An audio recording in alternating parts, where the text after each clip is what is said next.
मीनू जी जरा एक दो चीजें बताइए। मैं एक और चीज कहूंगा मीनू जी, और वो मैं इसलिए कह रहा हूँ कि कोरोना, हम जितने लोग बैठे हैं बिना जाने में बोल रहा हूँ, ऐसा कोई नहीं है जिसने अपने को नहीं खोया था। ऐसा मुझे अभी तक ऐसा कोई नहीं मिला जिसने अपने एक्सटेंडेड सामाजिक उसमें किसी को खोया ना। आप उसके बाद आप अंतिम संस्कार किस तरह से किया गया, कैसे लाशें तैलीं, आपने ऑक्सीजन को कैसे किया, प्रवासी मजदूरों की जो हालत आपने की, आपने उस समय बाबा रामदेव, क्या लाला रामदेव की दवा बेचने में लग गए आप। एक अग्रवाल साहब आते थे, अगर आपको याद हो, रोज शाम को वो अपना एक बुलेटिन देते थे। निर्मला सीतारमन जी 5 6 8 दिन तक वो बताती रही कि आज आपको ये दे रहे हैं, आज ये दे रहे हैं, पैकेज वो बताती रही। उसके बाद हम लोगों को बताया गया कि देखो तुम्हें फ्री वैक्सीन दिया गया। मैं शिवा जी और मीनू जी आपका तो नहीं जानता, सुनील जी और डॉक्टर सतीश का मैं 100% उनको, कि हमारी एज के आसपास के, हम सब लोगों की बाह पे वो चेचक का जो वो लगा है टीका, वो ऐसा कोई है ही नहीं। और हमें कभी नहीं बताया गया कि ये फ्री में है। अरे इट वॉज पार्ट ऑफ वो। मैं इसको इस बात के लिए कह रहा हूं कि हमें ये भी बताया गया कि देखो तुम्हें फ्री दिया जा रहा है, फिर हमें राशन फ्री दिया जाने लगा। मैं ओवरऑल जरा कोरोना मैनेजमेंट पे, इतना खराब काम करके लोगों की जिसमें मौत हुई है, कोई आदमी कैसे उसके बाद हम सब भूल सकते हैं। और वो आदमी इसको झाड़ के ही सेज कि ही गॉट दी, उनको कौन सा प्राइज और रिकॉग्निशन मिला है for the best corona management in the world. वो कुछ उसका प्राइज भी कोट करते हैं कि वो उनको एक रिकॉग्निशन मिला है, और उसमें खास करके यूपी के योगी जी को। मैं थोड़ा मीनू जी ओवरऑल कोरोना पे इसलिए करूंगा क्योंकि यही एक काफी है इनको इलेक्शन हराने के लिए। जी, देखिए, किसी ने मोदी जी को सर्टिफिकेट दिया हो या ना दिया हो, उन्होंने खुद को सर्टिफिकेट दे दिया और उसका उन्होंने तरीका ये निकाला कि जो वैक्सीनेशन का जो सर्टिफिकेट था उसके ऊपर अपनी फोटो चस्पा करा दी। अब अंदाजा लगाइए कि 1.5 अरब लोगों के अप्रोक्सीमेटली, सबने नहीं लगवाई, मान लीजिए सबने ही लगवा लिए, तो 1.5 अरब लोगों के सर्टिफिकेट के ऊपर मोदी जी छप गए। तो इससे बढ़िया पब्लिसिटी और क्या हो सकती है। ये बात अलग है कि जो विदेशों में जब लोग गए तो उनको इमिग्रेशन में कितनी मुश्किल आई। लोगों ने कहा, जहां जो ऑफिसर्स थे उन्होंने कहा भाई इसका चेहरा तो आपसे नहीं मिल रहा है, ये किसकी फोटो है, आपकी नहीं है। हंसी भी उड़ी कि भाई, उन्होंने कहा हमारे देश के प्रधानमंत्री की है, तो क्या आप क्यों लेके घूम रहे हैं उनका सर्टिफिकेट। तो बहुत सारे एक उसमें हंसी उड़ी। लेकिन उसमें सबसे बड़ा जो एक जो सब देखे, आपदा आई थी, एक मेडिकल इमरजेंसी थी, लेकिन उसका जिस तरीके से उसको टैकल करने का जो तरीका उन्होंने निकाला मोदी जी ने, कि थाली बजाओ ताली बजाओ, और पब्लिक की सामूहिक चेतना को हाईजेक कर लिया, और पब्लिक ताली बजाने लगी, थाली बजाने लगी, लाइटें ऑफ कर दी लोगों ने, और जो जो भी कहा गया वो करती चली गई। तो उसको एक सफलता का सूचक मान लिया गया। और एक्चुअली तो मेरे हिसाब से तो मोदी जी ने उस वक्त परिचय दिया कि मेरा शिक्षा से कोई लेना देना है नहीं। देखिए, शिक्षा जो होती है वो इस तरह के अंधविश्वास से आपकी जड़ता को, जो दिमाग की जड़ता है, उसको दूर करती है। लेकिन उस पीरियड में उन्होंने, थाली ताली के पीरियड में, वही उसी जड़ता पे लाके खत्म कर दिया। और आपको ध्यान होगा कि उसी दौरान कोरोना के पीरियड में मोदी और शाह, पब्लिक एक्सपीरियंस उनकी नील थी बिल्कुल, आपको दिखते ही नहीं थे कहाँ है वो। मोदी जी का मोर को दाना खिलाते हुए वो आ जाती थी फोटोज की, मोदी जी तो मोर को दाना खिला रहे हैं। उसके अलावा देखिए, आप उसमें वेंटिलेटर घोटाला हुआ। आप देखिए कि जहां लोग सांस के लिए तरस रहे हैं अपनी, और उसमें नकली वेंटिलेटर, उसमें फॉल्टी वेंटिलेटर्स वहां गुजरात की कंपनी सप्लाई कर रही है, और वो चलते चलते बंद हो जा रहे हैं। मतलब एक तो बीमारी की वजह से मौत होना, और एक किसी इक्विपमेंट की वजह से मौत होना, इसमें बहुत बड़ा अंतर है। मतलब परिवार के परिवार उजड़ गए। आपने देखा होगा सबसे इसका दारुण दृश्य तो तब आया जबकि इलाहाबाद के वहां किसी घाट, गंगा के किनारे लाशों लाशों लाशें निकल के आई रेत के नीचे से, कछार के अंदर से।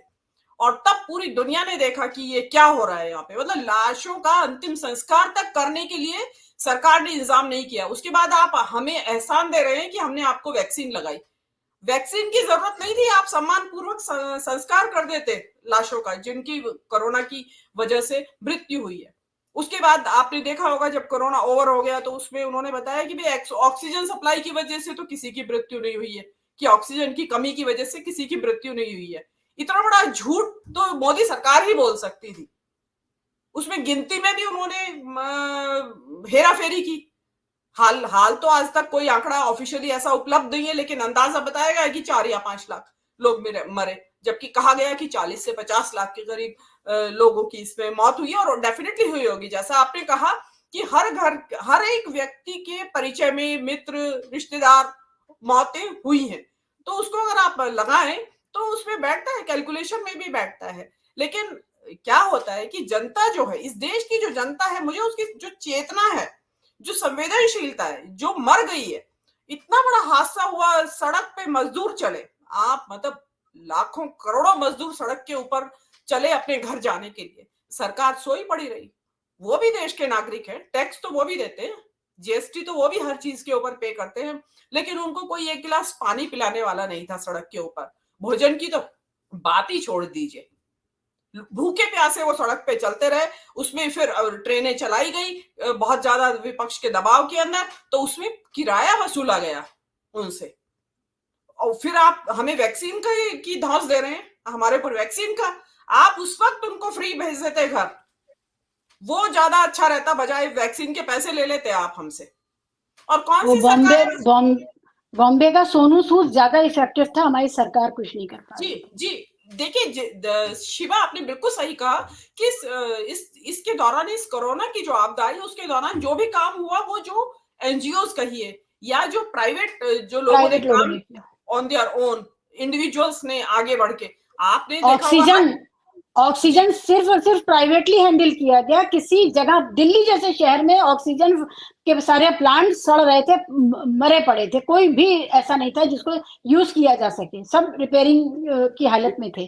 शिवा जी मैं एक चीज याद दिला दूं, अगर गुरुद्वारा ऑक्सीजन लंगर चला सकता है, जो उसने बहुत जगह चला, तो और जो गुरुद्वारा तो बहुत छोटी यूनिट होती है भाई, कुछ चंद सरदार जी लोगों की एक यूनिट होती है, तो सरकार क्यों नहीं चला सकती? ये बहुत बेसिक सा प्रश्न है। गुरुद्वारा लंगर चला रहा था। जी बिल्कुल, मतलब उसमें एक मिसमैनेजमेंट हुआ है। लोगों को मतलब खाने के लिए भूखे और प्यासे लोग सड़कों के ऊपर रेलवे ट्रैक पार करते हुए मारे गए, ट्रकों में, बसों में जो गए, उन्होंने एग्जॉर्बिटेड, उन्होंने अपना वो वहां पे पेमेंट देके और वो लोग अपने घर पहुंचे। लेकिन उसमें अगेन फिर वहीं आती है चेतना की बात। लेकिन जिन्होंने इस चीज को सफर किया, तो उम्मीद थी कि जो यूपी का जो इलेक्शन हुआ उसमें कुछ जो सरकार के खिलाफ वोट देगी जनता, लेकिन वहां उन्होंने उसी तरीके से वोट दिया। तो ये जिसको मैंने कहा कि जो संवेदनशीलता का जो हाईजेक किया उन्होंने, तो ये एक बहुत बड़ी दारुण घटना हुई। और उसके बाद आप देखिए कि कोरोनिल का प्रचार हो रहा है, आपको ध्यान होगा, मतलब जिसका कोई साइंटिफिकली प्रूवन नहीं थी वो दवाई, जब तक उसको मंत्री सरकार के, केंद्र सरकार के मंत्री उसका लॉन्च कर रहे हैं बाजार के अंदर। अरे भाई, एक पापड़ भी बिक रहा था, गुजरात के एक साहब पापड़ बेच रहे थे कि इससे भी कोरोना से बचेंगे, पापड़ खिला रहे थे। एक तो गोबर लपेट के बैठ गए थे, गोबर के जो पॉन्ड बना लिया था, उसके अंदर की गाय का गोबर है उससे ठीक हो जाएगा। मतलब एक तरह का हास्यास्पद उन्होंने वहां माहौल पैदा किया।